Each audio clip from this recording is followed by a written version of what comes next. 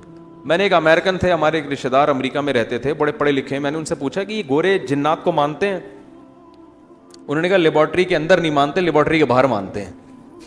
ٹھیک ہے نا، لیبارٹری کے اندر نہیں مانتے، لیبارٹری کے باہر مانتے ہیں. جب چڑھتا ہوا دیکھتے ہیں نا جن کسی کے اوپر، اور سارے ڈاکٹر کہتے ہیں بھائی پتہ نہیں ہماری سمجھ سے بالاتر ہے، تو مان لیتے ہیں کہ کچھ اور مخلوق بھی اللہ نے پیدا کی ہیں. جنات بھی ایسے ہی ہیں. اب میڈیکل سائنس کا طالب علم خامخواہ میں الجھ رہا ہوتا ہے، جن چڑیل بھوت کچھ نہیں ہوتے. بھائی اللہ نہ کرے جب چڑھ گیا نا تو پھر بولو کہ یہی سب کچھ ہوتا ہے.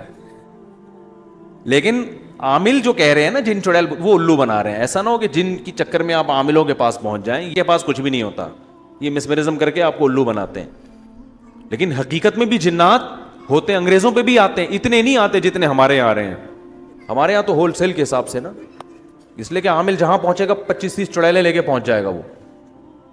تو یہاں تک کہ بعض دفعہ خود ڈاکٹر آ کے کہتے ہیں اس کا کوئی روحانی علاج کراؤ بھائی.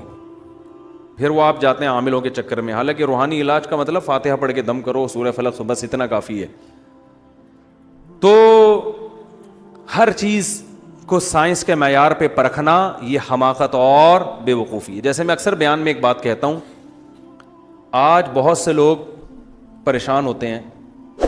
اچھا جہاں سائنس چلانی چاہیے وہاں نہیں چلانا بھی بے وقوفی ہے، یہ بھی ذہن میں رکھو. مثال کے طور پر مذہب ایک چیز میں خاموش ہے، نبی نے ہمیں اس بارے میں کچھ نہیں بتایا، تو پھر تو جب پیغمبر ہی بتائیں گے نا ہمیں، پیغمبر نہیں بتا رہے تو پھر ہم نے پھر اسباب کو سامنے رکھ کر ہی فیصلہ کرنا ہے. پھر ہوائی باتوں میں آنے کی ہمیں اجازت نہیں ہے، اس لیے کہ دلیل یا تو عقل سے ہوگی یا نقل سے. عقل کی دلیل جو سائنسدان بتاتے ہیں، جو مشاہدے پر مبنی حقیقت، اور نقل پیغمبر سے. تو اگر ہمارے پاس مذہب سے بھی دلیل نہیں ہے اور ہمارے پاس سائنسدانوں سے بھی کوئی دلیل نہیں ہے، پھر اس پر ایمان لانا وہ توہم پرستی ہے.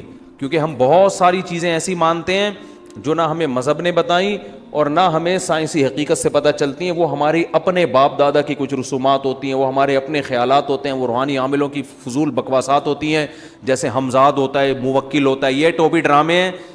ہمزاد موکل کچھ بھی نہیں ہوتا، سمجھ رہے ہو؟ نہ کوئی حصار وسار، یہ سب فضول باتیں ہیں. ہمزاد ومزاد میں لوگوں سے کہتا ہوں ٹوٹل آپ جتنے ہو نا اتنے ہی ہو، آپ کے ساتھ کوئی دوسرا ہمزاد نہیں. آپ کا نام اگر وسیم ہے تو ٹوٹل سر کے بال سے لے کے پاؤں کے ناخن تک جتنے ہو ٹوٹل یہیں سے شروع ہو کے یہیں ختم ہو رہے ہو. کوئی آپ کے ساتھ موکل ہمزاد نام کی کوئی چیز نہیں ہے. یہ عاملوں کی فضول باتیں ہیں لوگوں کو الو بنانے کے لیے نا، کہ ہم نے تمہارے ہمزاد پہ قبضہ کر لیا ہے، موکل چھوڑے ہوئے ہم نے تمہارے اوپر. تو کچھ بھی نہیں ہے. ہاں جنات ہوتے ہیں، وہ ہر انسان کے ساتھ ہوتے ہیں، فرشتے بھی ہوتے ہیں، جنات بھی ہوتے ہیں. تو ہونے دو، ہماری صحت سے کوئی فرق، ہم نے تو وہی کرنا ہے جو ہماری کھوپڑی میں آ رہا ہے. جنات نقصان پہنچانے کی کوشش کرتے ہیں، فرشتے نقصان سے بچانے کی کوشش کرتے ہیں. قرآن کہتے ہیں لہو معقبات من بین یدیہ ومن خلفہ یحفظونہ من امر اللہ. بہت سے فرشتے ہیں جو ہماری حفاظت میں لگے ہوئے ہیں. دیکھو جیسے ہماری باڈی پہ جرمز حملہ کرتے ہیں نا، تو اللہ نے ہمارا اندرونی نظام بنایا ہوا ہے. ہمارے اندر کے جراثیم ان باہر کے جراثیم سے ہر وقت لڑ رہے ہوتے ہیں. مرتے ہی ہماری ڈیڈ باڈی ایک دم سڑنا کیوں شروع ہو جاتی ہے پتہ ہے آپ کو؟ ارے جیسے ہی مرتے ہیں فوراً باڈی سڑتی ہے نا. وجہ کیا ہے؟ اندر کے جراثیم میں اب لڑنے کی طاقت ختم، لہذا باہر کے جراثیم حملہ کرتے سڑا دیتے ہیں، ہمیں کھا کے ختم کر دیتے ہیں. تو یہ ہر وقت، یہ ہم جب زندہ ہوتے ہیں تو بھی کر رہے ہوتے ہیں، لیکن باہر جب وہ حملہ کر رہے ہوتے ہیں تو ہمارے اندر کے جرثومے بھی اس کو ان سے فائٹ کر رہے ہوتے ہیں. جیسے کرونا کے جرثومہ جیسی گیا نا، جو اس کا وائرس گیا، فوراً اینٹی باڈیز تیار ہونا شروع. ہمارے اندر کی باڈیز جو ہے اینٹی باڈی بننا شروع ہوتی ہے اور وہ اس کرونا کے جرثومے سے لڑنا. اور یہ ایسی زبردست خاندانی لڑائی ہے، یہ بھی اللہ کے وجود کی دلیل ہے. جس ڈیزائن کا وائرس بنتا ہے نا باڈی میں, ہماری باڈی اسی ڈیزائن کا وائرس بنا کے مارتی ہے اس کو. اللہ کی قدرت دیکھو یار. مثال کے طور پر کورونا کی شکل اگر ایسے, ایک مثال دے رہا ہوں, ایسا نہ ہو کہ ایسے سمجھ لو آپ. ہاں, کوئی ڈاکٹر بیان کریں کہ مفتی صاحب کو یہی نہیں پتا کورونا ایسا تھوڑی ہوتا ہے. ایک مثال دے رہا ہوں, اگر اس طرح شیپ میں ہے نا, تو ہماری باڈی جو وائرس بنائے گی نا لڑنے کے لیے, وہ بھی اس شکل میں ہوگا تاکہ اس میں پھنس جائے جا کے. وہ نہیں آ رہی سمجھ میں. دیکھو جب کوئی آپ سے لڑنے کے لیے پنجہ یوں بناتا ہے تو آپ اس کے پنجے کو پکڑنے کے لیے یوں بناؤ گے, ایسے ہی پنجہ بناؤ گے, اسی سٹائل سے کھولو گے تاکہ اس میں کیا ہو جائے, پھنس جائے. تو جس ڈیزائن کا وائرس حملہ, باڈی اسی ڈیزائن کا وائرس بنا کے اس کو کیا کرتی ہے, پکڑ لیتی ہے. یہ اللہ کا نظام ہے, یہ خود اللہ کے وجود کی ایک دلیل ہے. باڈی کو کہاں سے پتا چل گیا تھا ایسا وائرس آئے گا تو ایسا بنانا ہے؟ اللہ نے ایسا سسٹم آٹومیٹیکلی لگا دیا ہماری باڈی میں کہ, اور یہ 24 گھنٹے پھڈا چلتا رہتا ہے. ہر وقت جرسوں میں حملہ کر رہے ہیں ہمارے والے, توپیں چلا رہے ہیں, 24 گھنٹے بارڈر پہ لڑائی ہو رہی ہے. کبھی ایسا ہوتا ہے کہ باہر کا دشمن اتنا طاقتور ہوتا ہے کہ وہ آپ کی جراثیم کو مار کے اس پہ حاوی آ جاتا ہے, پھر آپ بیمار ہو جاتے ہو, پھر بھی ایک دم مرتے نہیں ہو, پھر باڈی لڑنا. وہ کہتے ہیں ابھی تو بیٹا شکست ہو گئی, ابھی پھر ہم دوبارہ تیاری کرتے ہیں. وہ جا کے دوبارہ سے تیاری کر کے پھر جب ایک دفعہ وہ وائرس کو شکست دیتے ہیں تو اتنے پاورفل ہو جاتے ہیں کہ ان کو جنگ لڑنا اس وائرس کے خلاف, اس بیکٹیریا کے خلاف جنگ لڑنا آ جاتا ہے ان کو. کہتے ہیں اب تو حملہ کر کے دکھا, اب تو ہم نے سیکھ لیا, تو یہاں سے آتا ہے ایسے تیرے کو چپت لگاتی ہے, لگتے ہی تو مرتا ہے. تبھی ایک دفعہ جو بیماری ہو تو عام طور پہ دوبارہ نہیں ہوتی وہ. اور بعض دفعہ یہ ہوتا ہے کہ وہ اتنا پاورفل حملہ ہوتا ہے کہ آدمی وہ باڈی اس کا لڑ نہیں سکتی, اور بالآخر انا للہ و انا الیہ راجعون. جیسے ہی انا للہ ہوا, سارے جراثیم کی عید ہو جاتی ہے جو حملہ کرتے ہیں نا. اوے اب تو بھائی اس کے جرسوں میں کیا ہو گئے, اب تو لڑنے کی طاقت ہی نہیں. وہ ایسا حملہ کرتے ہیں کہ وہی اتنے خوبصورت چمکتا ہوا انسان, ادھر سے آنکھ ابلنا شروع, ادھر سے کان اور منہ پھٹنا شروع اور سڑنا شروع. اللہ بتا دیتے ہیں کہ پیدائش سے لے کے اب تک تیرے اندر میں نے ایسے بیکٹیریا پیدا کیے تھے جو ان سے لڑ رہے تھے. آج تو مرا ہے تو اب تجھے پتا چلا تیری اصل حقیقت کیا تھی, اصل تو یہ ہے. تو خیر کہاں سے کہاں بات چلی گئی. تو جیسے جسمانی بیماریوں سے لڑنے کے لیے اللہ نے ہمارے اندر بیکٹیریا پیدا کیے ہیں نا, ایسے ہی جنات اور شیاطین بھی ہمیں ہر وقت نقصان پہنچانے کی کوشش میں لگے رہتے ہیں, جس کو سائنسدان نہیں مانتے, کیونکہ جنات لیبارٹری کا ٹاپک ہی نہیں ہے, موضوع ہی نہیں ہے. انسان مادی چیزوں کے بارے میں غور کر سکتا ہے, جنات کوئی مادی چیز نہیں ہے. اللہ نے آگ سے بنایا ان کو, لہذا وہ انسان کی پہنچ سے کیا ہیں, بالاتر. فرشتے بھی انسان کی پہنچ سے اوپر کی چیز ہیں. وہ اللہ نے بتا دیا میں نے روشنی سے ایک مخلوق پیدا کی جس کو فرشتے کہا جاتا ہے, اور ایک مخلوق میں نے آگ سے پیدا کی ہے جس کو جن کہا جاتا ہے. وہ الگ مخلوق ہے, وہ لیبارٹری میں آ ہی نہیں سکتی. وہ ہاں محسوس ہو سکتی ہے جس کو وہ ٹچ کرے, ٹھیک ہے نا, جس کو نظر آ جائے, جس پہ سوار ہو جائے اس کو محسوس ہوگی. تو وہ اللہ کا ایک نظام ہے. تو اب جنات کی طبیعت میں شر غالب ہے, جنات ہر وقت انسان کو نقصان پہنچانے کی کوشش میں لگے رہتے ہیں.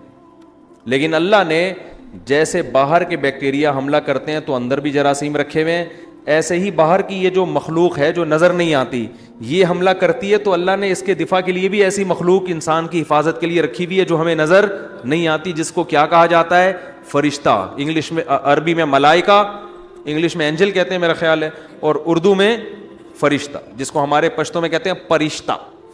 کیا کہتے ہیں, پرشتہ. وہ پرشتے سے مجھے یاد آیا, یہ مجھے لفظ کیوں یاد آیا, وہ ہمارے ایک دوست تھے جماعت میں گئے ہوئے تھے وزیرستان کی طرف, تو وہ کہتے ہیں کہ وہ ان کے گھر اتنے بڑے بڑے ہوتے ہیں, کہہ رہے ہیں ہمارے تو تصور میں نہیں تھا اتنا بڑا گھر بھی کسی کا ہو سکتا ہے. تو کہہ رہے ہیں میں گیٹ کے اندر چلا گیا غلطی سے, میں سمجھا کوئی بھائی یہ کوئی گھر نہیں ہے, یہ ویسے ہی کوئی گراؤنڈ ہے, کچھ بھی ہے.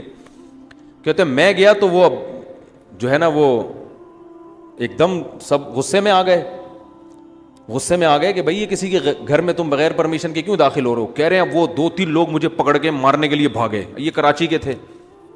کہہ رہے ہیں وہ شکر ہے ہمارے جماعت کے ساتھی وہ بھی یہیں کے, انہوں نے کہا مت مارو, پرشتہ ہے, پرشتہ.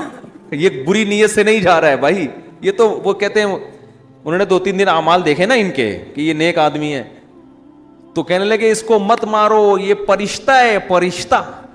تو اس کو یہ لفظ یاد ہو گیا, کہہ رہا مجھے اتنا اچھا لگا ان کا یہ لفظ, مجھے واقعہ یاد آتا ہے کہ بھائی مجھے مت مارو, یہ کون, اس کو مت مارو, یہ کون ہے؟ فرشتہ ہے, یہ کوئی بری نیت سے نہیں آیا ہے, غلطی سے چلا گیا بیچارہ. وہ تو شکر ہے وہیں کے مقامی آدمی نے بچا لیا, ورنہ اس کا انا للہ ہو سکتا ہے اس کے خون میں سے بھی خوشبو آ رہی ہوتی 2-4 دنوں بعد. ٹھیک ہے, تو کیا بات کر رہا تھا میں, ہاں, تو فرشتے بچاتے ہیں اللہ کے حکم سے. بہت سارے فرشتے ہوتے ہیں جو آپ کی حفاظت پہ مامور ہوتے ہیں, اور یہ دن رات یہ چل رہا ہے. اچھا بات چل پڑی ہے تو فرشتوں سے ایک دو بات اور یاد آئی. دیکھو جنات کو محبت ہے گندگی سے, اور فرشتوں کو محبت ہے صفائی اور خوشبو.